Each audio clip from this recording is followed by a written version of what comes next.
Bismillahirrahmanirrahim. Assalamu alaikum dear students. I am Mohsen Munawwar, your biology teacher for NMD CAT session. आज हम lecture number 2 में discuss करेंगे coordination का part nervous coordination. तो lecture के लिए चलते हैं बोर्ड की तरफ।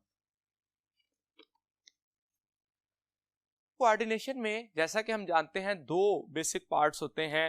First one is nervous coordination and second is chemical coordination. Nervous coordination आज के इस लेक्चर में हम डिस्कस करेंगे। तो what is about nervous coordination? तो जब हम नर्वस कोऑर्डिनेशन की बात करते हैं तो इट मींस कि बुनियादी तौर पर हम क्या कह रहे हैं, न्यूरॉन्स का जो सिस्टम है बॉडी में उसके बारे में बात कर रहे हैं।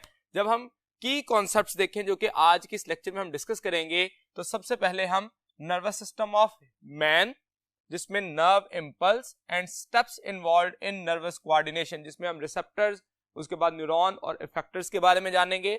न्यूरॉन का स्ट्रक्चर एंड टाइप्स के बारे में डिस्कस करेंगे और इसके अलावा साइनेप्स, जिसको हम कहते हैं transmission of action potential between cells. तो सेल्स के दरमियान जब एक्शन पोटेंशियल की जो है वो ट्रांसमिशन होती है या transmission of impulse between the neuron जब होती है, तो उसके लिए साइनेप्स इसमें दो तरह से होती है, इलेक्ट्रिकल साइनेप्स और केमिकल साइनेप्स। और उसके बाद transmission of impulse across the synapse. ये बेसिक कॉन्सेप्ट्स होंगे या की कॉन्सेप्ट होंगे जो कि आज के इस लेक्चर में हम डिस्कस करेंगे।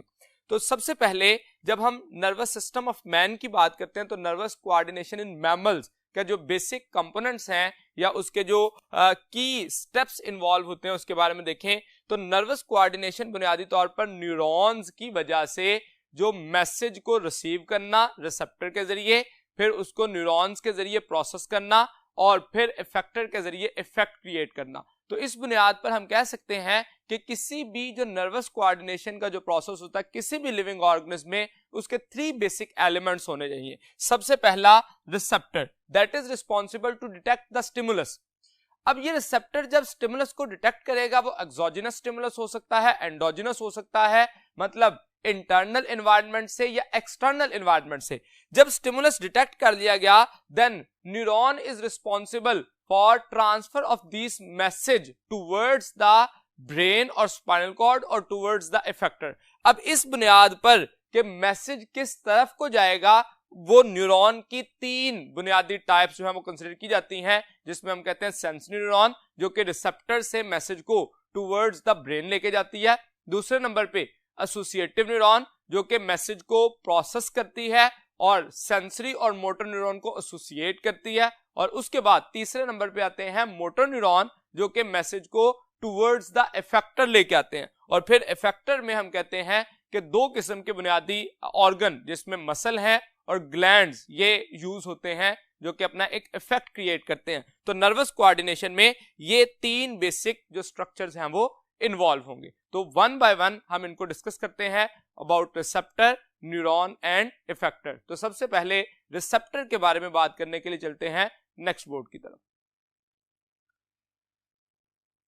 रिसेप्टर्स ऐसे स्ट्रक्चर हैं जो कि स्टिमुलस को डिटेक्ट करते हैं। तो हम सिंपली अगर इसकी डेफिनेशन करें तो हम कहते हैं these are particular structure which are responsible to receive the stimulus. Stimulus कहते हैं any change that is may be internal environmental change और एक्सटर्नल एनवायरमेंटल चेंज। और ये रिसेप्टर जो है वो कोई सेल हो सकता है, स्पेशलाइज्ड सेल हो सकता है, न्यूरॉन एंडिंग हो सकती है या पर्टिकुलरली ऑर्गन भी हो सकता है जो कि एज अ रिसेप्टर बिहेव करेगा। तो इसका मतलब रिसेप्टर का काम है टू रिसीव द स्टिमुलस और डिटेक्ट द स्टिमुलस। अगर हम इसकी टाइप्स देखें तो on the basis of the stimulus, type of stimulus इसको डिफाइन किया जाता है। First one is chemoreceptor.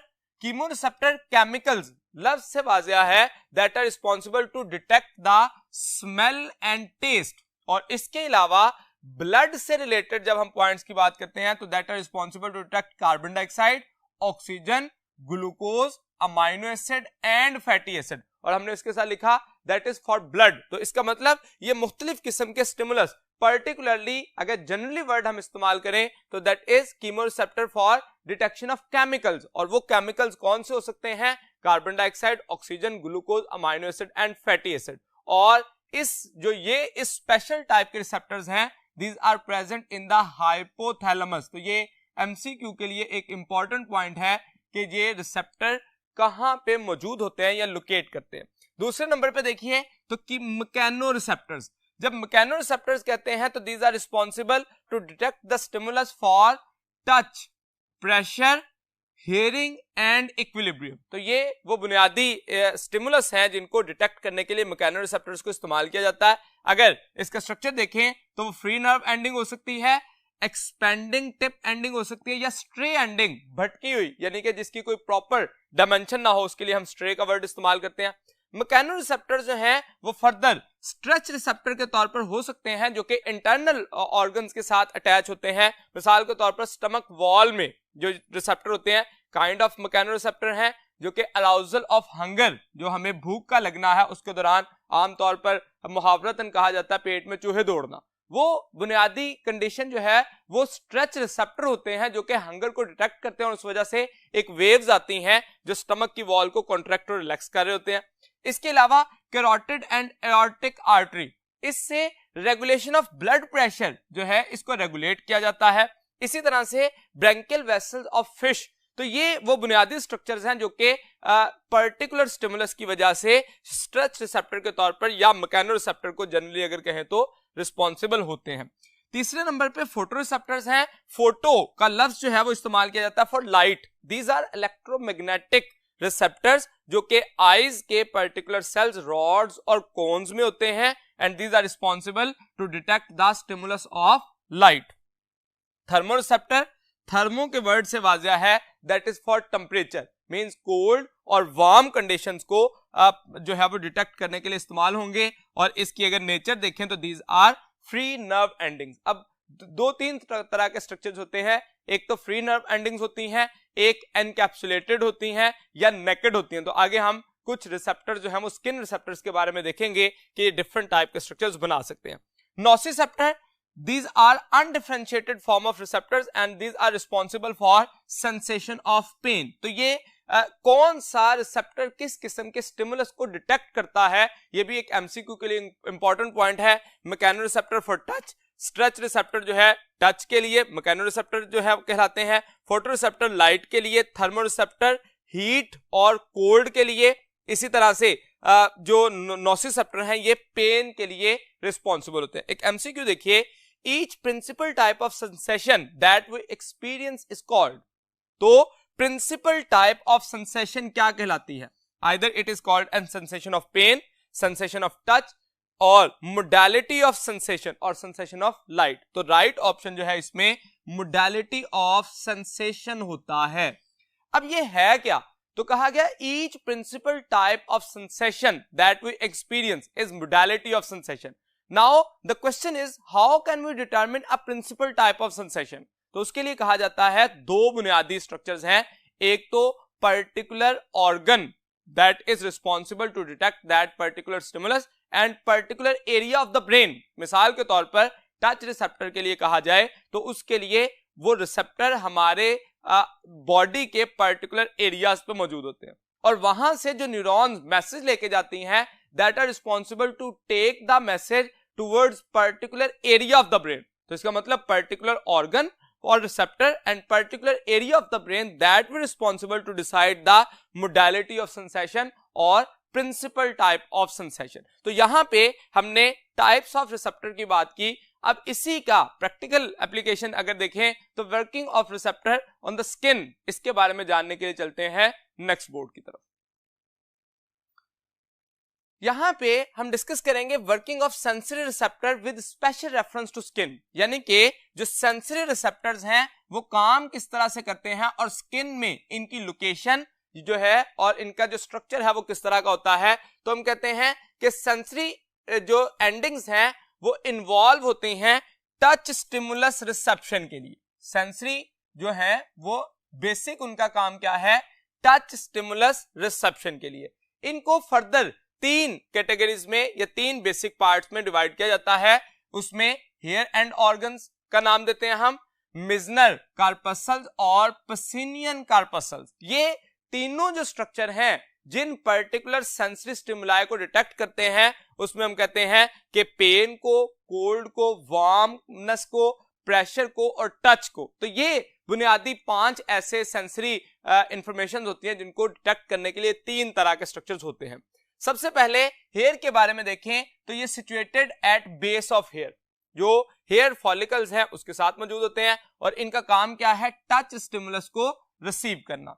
Mizner particularly encapsulated होते हैं, मतलब कैप्सूल आउटर एक कवरिंग जो है वो मौजूद होती है इनमें, और ये मौजूद कहां होते हैं, they lie in papillae extend into the ridges of fingerprints. तो ये खास तौर पर टच के लिए हमारे जो फिंगरप्रिंट्स हैं उनके पेपिलाई में रिजेस तक जो है ये एक्सटेंड किए होते हैं, और ये स्पाइरल और मच ट्विस्टेड एंडिंग्स होती हैं। तो स्पाइरल और मच ट्विस्टेड एंडिंग ये इस तरह से, ये खास तरह से जो है वो ट्विस्टेड एंडिंग्स बना रहे होते हैं और उनके ऊपर एक कवरिंग मौजूद होती है जिस वजह से इनको नाम क्या दिया जाता है, एनकैप्सुलेटेड। तो that is about the spiral और मच ट्विस्टेड।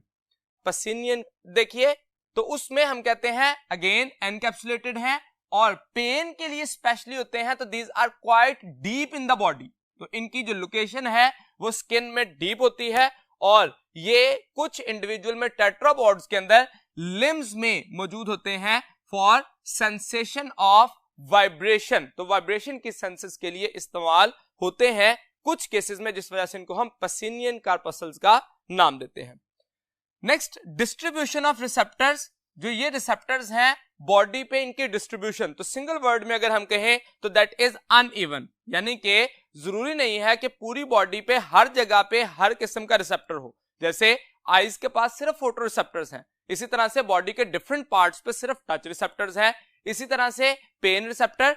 तो हर एक पर्टिकुलर रिसेप्टर के लिए पर्टिकुलर लोकेशन मौजूद है, तो इसलिए हम कहते हैं अनइवन है। और इसी तरह से इनकी रिलेटिव अबंडेंस भी डिफरेंट होती है। जैसे पेन रिसेप्टर के लिए कहें तो these are 27 time more than the cold receptor.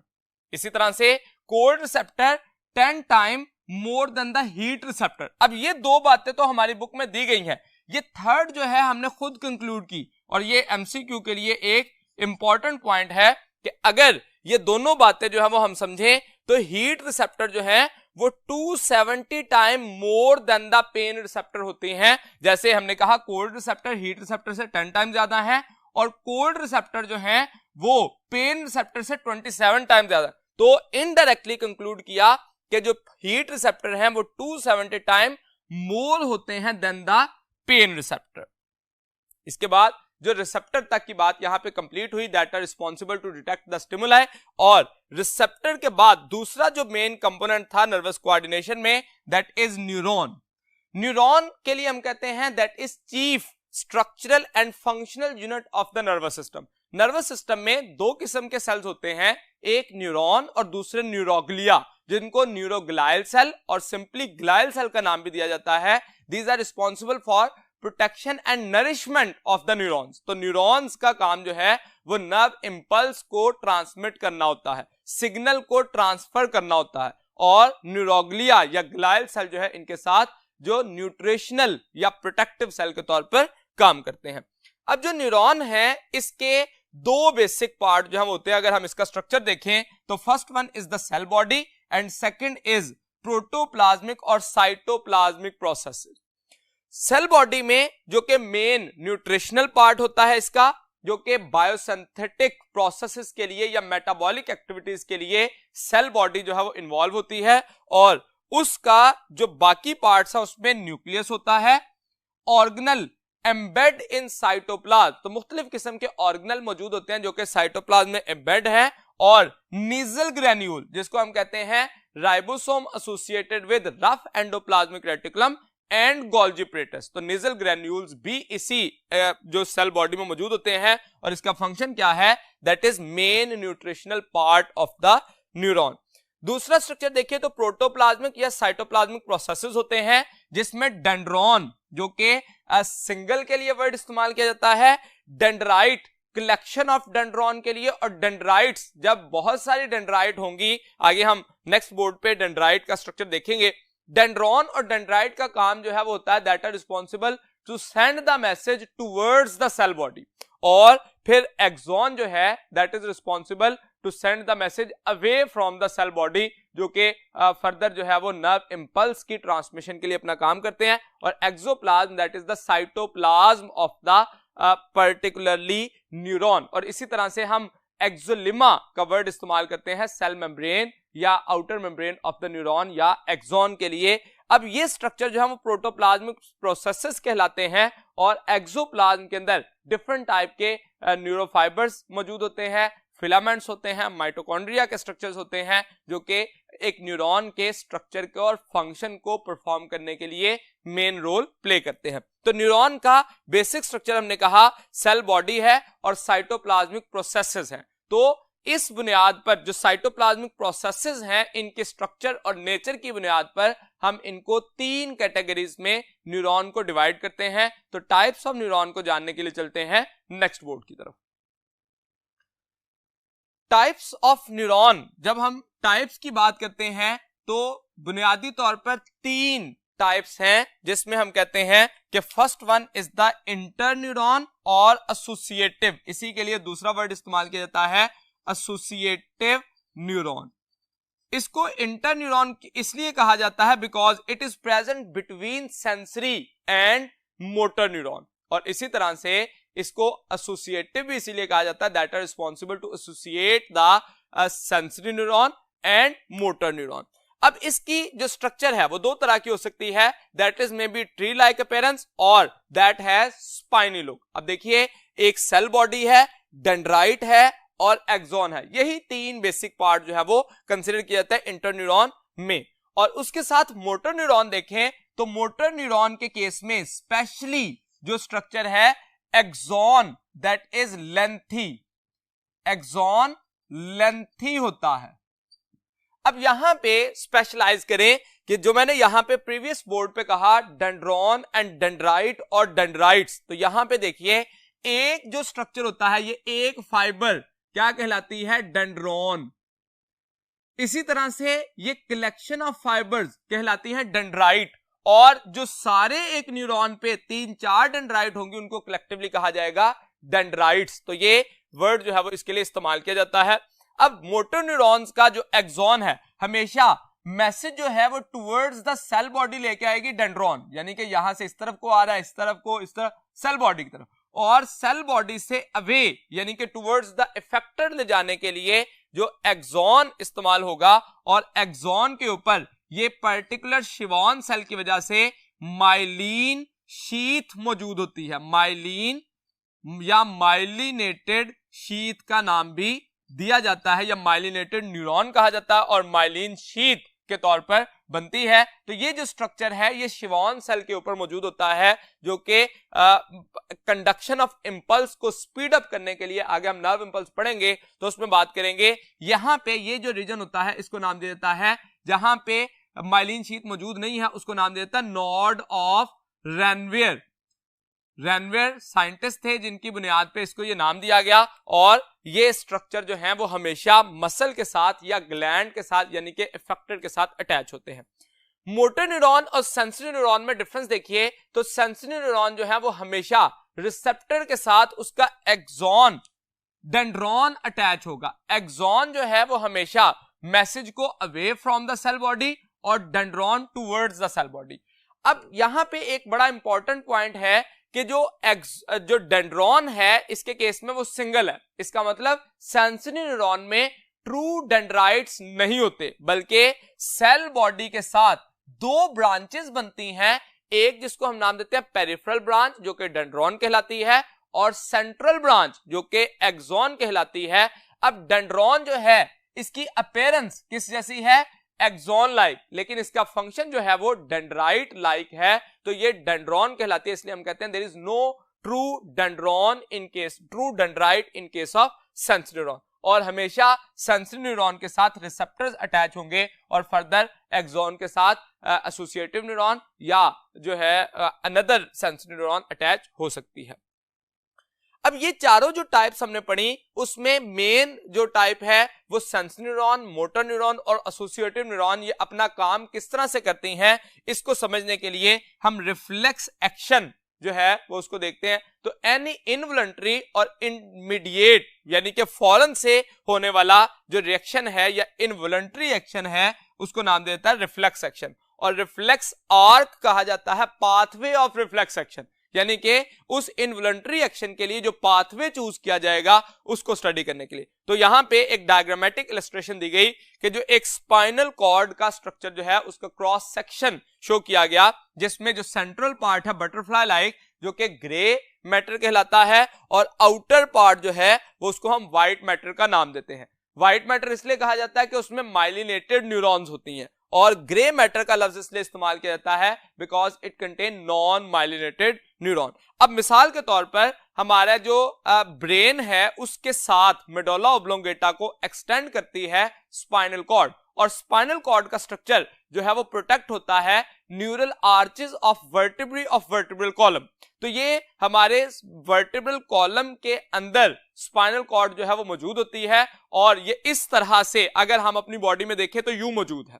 मैं अगर ये एक स्पाइनल कॉर्ड है इसको कट किया जाए क्रॉस सेक्शन और इस एरिया को अगर देखा जाए तो ये अपीयरेंस इस तरह से शो की जा रही है।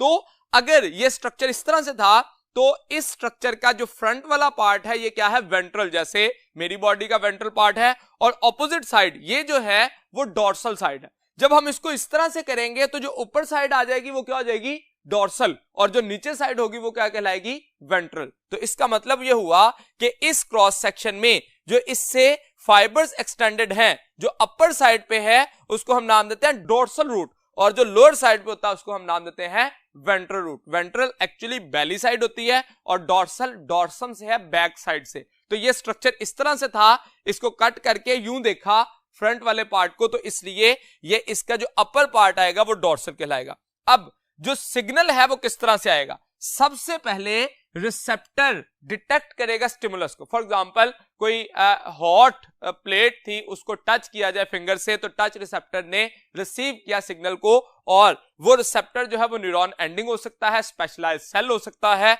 तो वहां से मैसेज को लाया गया टुवर्ड्स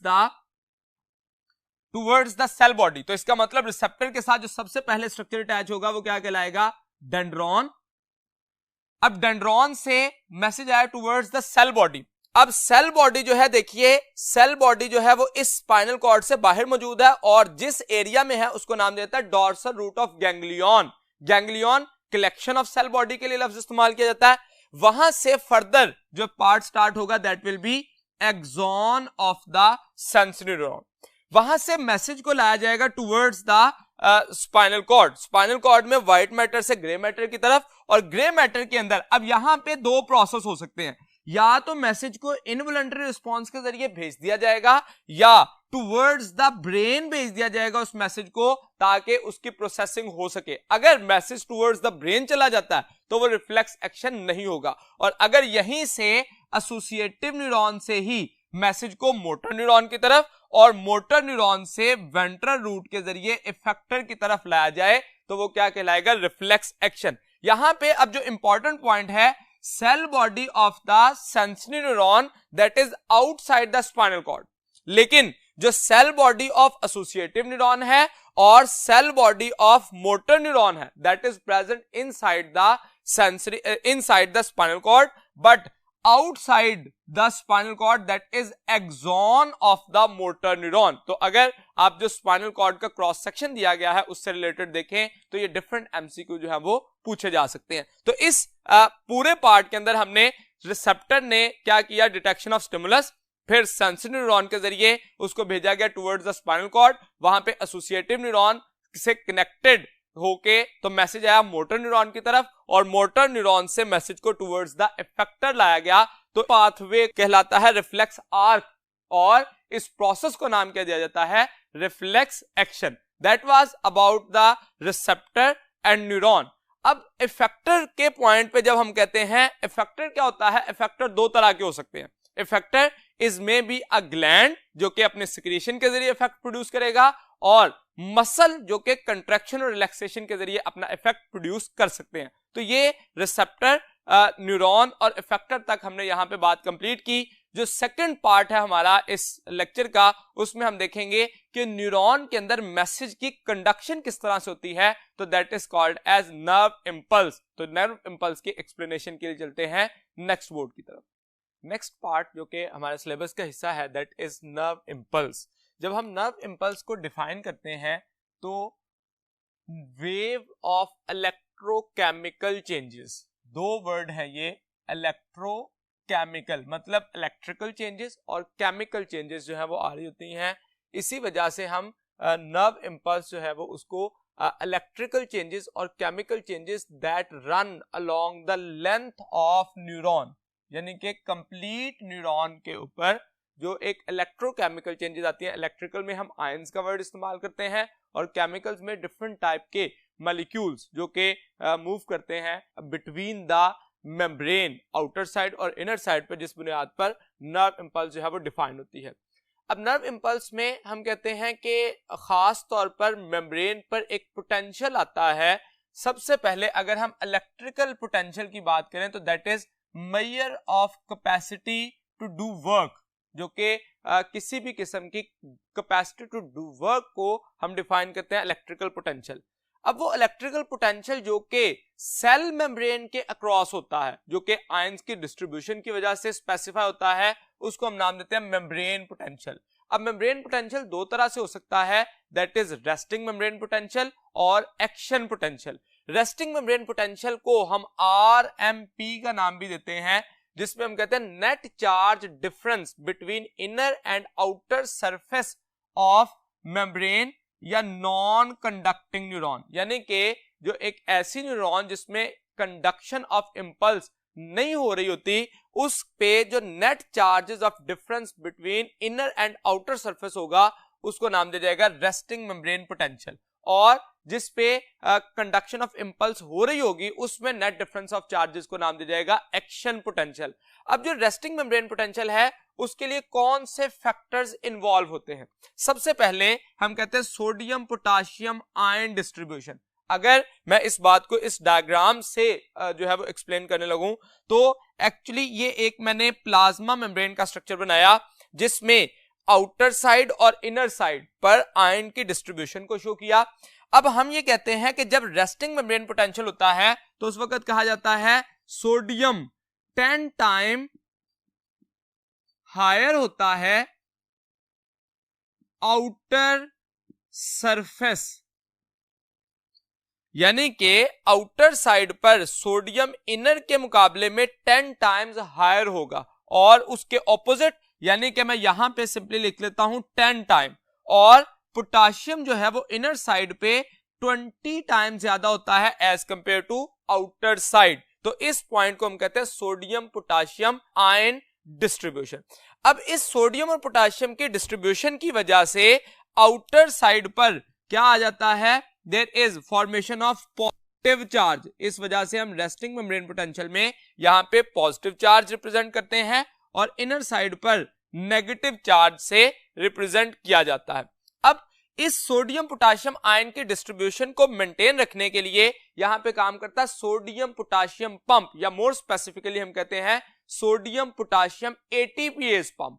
अगर सोडियम पोटाशियम ATPase पंप में ATPase को इस्तेमाल करते हुए, यानी कि इस एंजाइम को इस्तेमाल करते हुए ATP को हाइड्रोलाइज किया जाता है, और इस प्रोसेस के जरिए सोडियम के मॉलिक्यूल जो हैं वो अगेंस्ट द कंसंट्रेशन ग्रेडियंट मतलब आउटर साइड की तरफ भेजे जाते हैं और पोटाशियम इनर साइड की तरफ भेजे जाते हैं। अब इसके लिए सोडियम पोटाशियम पंप में 3/2 का वर्ड हम इस्तेमाल करते हैं, मतलब जिस वक्त 3 सोडियम के आयंस आउटसाइड की तरफ मूव करेंगे तो उस प्रोसेस को बैलेंस करने के लिए 2 पोटाशियम आयन जो है वो इनसाइड आते हैं।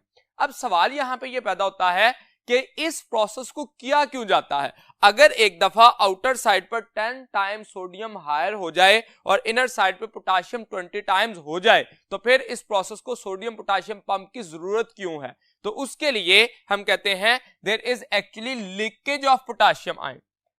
याद रखिए कि cell membrane is only permeable to potassium ion. इस वजह से इनर साइड पर जैसे ही 20 टाइम पोटाशियम हायर किया जाता है तो फौरन से पोटाशियम जो है हाई कंसंट्रेशन से लो कंसंट्रेशन की तरफ लीक कर जाता है। जो सोडियम पोटाशियम पंप है वो अगेंस्ट द कंसंट्रेशन ग्रेडियंट काम कर रहा था, इनर पोटाशियम कंसंट्रेशन और आउटर सोडियम कंसंट्रेशन को हायर रखे हुए था, उस प्रोसेस को डिस्टर्ब कर देता है लीकेज ऑफ पोटाशियम आयन, जिस वजह से सोडियम पोटाशियम पंप को कंटिन्यूसली काम करना पड़ता है और इस दौरानिये में आउटर साइड पॉजिटिवली चार्ज और inner side negatively charge maintain रखी जाती है। इस आउटर साइड को पॉजिटिव और इनर साइड को नेगेटिव रखने के लिए इनसाइड नेगेटिव ऑर्गेनिक आयंस भी मौजूद होते हैं। मिसाल के तौर पर कुछ प्रोटीन्स हैं जो कि इनर साइड पर, हम यहां पे वर्ड इस्तेमाल कर लेते हैं, इनर साइड पर ये मौजूद होंगे जो कि इन साइड को नेगेटिवली चार्ज रखने के लिए रिस्पॉन्सिबल होते हैं। ये सारे फैक्टर जो हैं वो इस्तेमाल होके तो रेस्टिंग मेम्ब्रेन पोटेंशियल जो वोल्ट मीटर पे शो होता है दैट इज -70 मिली वोल्ट या 0.07 वोल्ट, दो सूरतों में हम इसको डिटरमिन कर सकते हैं। तो यहां पे हमने कहा -70 मिली वोल्ट जो है वो रेस्टिंग मेम्ब्रेन पोटेंशियल होगा। अब ये रेस्टिंग मेम्ब्रेन पोटेंशियल मेंटेन रहेगा जब तक नर्व इंपल्स नहीं आई, और नर्व इंपल्स आने का मतलब क्या है कि एक्चुअली नर्व इंपल्स के लिए एक स्टिमुलस आएगा और वो स्टिमुलस की एक पर्टिकुलर वैल्यू होनी चाहिए। Minimum stimulus which is required to convert the resting membrane potential into action potential will be considered as threshold stimulus। तो वो मिनिमम वैल्यू थ्रेशोल्ड स्टिमुलस कहलाएगा। अब मैं एक इसकी एग्जांपल देता हूं। देखिए, कोई चीज हमारी बॉडी पे टच करती है तो हमें उसका एक सिग्नल मिलता है देयर इज टच, लेकिन आप कभी गौर करें कि हमारी बॉडी के साथ बहुत सारे बैक्टीरिया और वायरसेस अटैच होते हैं। कभी हमने फील किया कि हमारी बॉडी के साथ कोई वायरस या बैक्टीरिया टच करे? नहीं।